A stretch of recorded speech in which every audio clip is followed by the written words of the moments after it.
Hey everyone, welcome back into this channel, and today I will be teaching you how to make a task private on Asana. So let's begin right away. The very first step is to open your web browser and then proceed to app.asana.com. Once you're here, simply sign in with your account. And then, once you have signed in, you may now go to My Tasks found on the toolbar section on the leftmost part. Once you're here, choose the task that you want to turn into private. So, for example, I will choose this one. Simply click on that task, and then you may see a Make Private button right here on the upper right.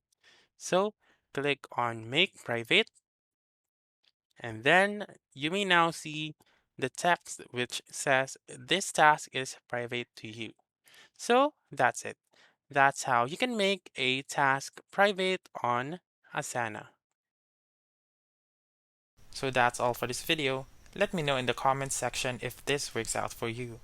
For more helpful tutorials like this, please subscribe to our channel and don't forget to click that notification bell. Thank you for watching and have a wonderful day.